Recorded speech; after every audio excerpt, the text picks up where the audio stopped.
నిజంగా ఇలాంటి దారుణమైన పరిస్థితి చూడాల్సి వస్తుందని చెప్పి ఏ పొద్దు కూడా అనుకోలే.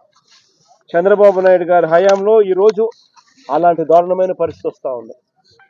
ప్రతి విషయంలోనూ చంద్రబాబు నాయుడు గారు ఇటువంటిది ఏదైనా జరిగినప్పుడు డ్రామా చేస్తాడు.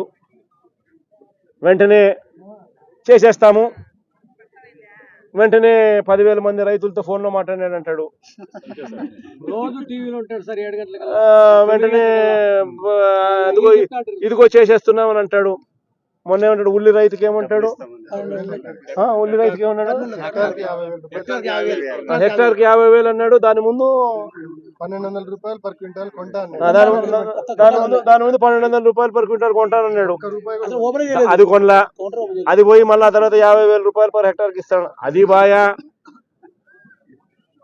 ఆ తర్వాత scene cut. Chandrababu topic divert. మళ్ళీ ఏదో అంటాడు, టాపిక్ డైవర్ట్ చేసేందుకు ఏదో గుడిలో లడ్డు అంటాడు, ఇంకోటి అంటాడు. అయినాడు ఆంధ్రజ్యోతి TV5 డంక టాపిక్ దాంట్లో డైవర్ట్ చేస్తారు. మన ఈ రైతులంతా మళ్ళీ రైతుల బతుకులు మళ్ళీ బస్ స్టాండ్. పొగాకు రైతులైనా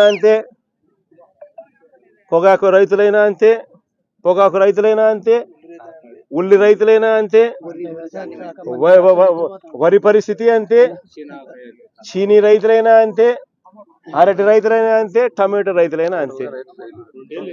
అది ఏ పంటలకు కూడా గిట్టుబాటు ధర రాకపోయినా కానీ ఈనాడు, ఆంధ్రజ్యోతి, TV5, దొంగల ముఠ వీళ్ళంతా కలిసి రాష్ట్రాన్ని లూటీ చేస్తారు. లూటీ చేసిన సొమ్ము వీళ్ళంతా కలిసి పంచుకుంటారు కాబట్టి చంద్రబాబు నాయుడు ఏం చేసినా కానీ డంకా డబ్బా కొట్టడం, టాపిక్ డైవర్ట్.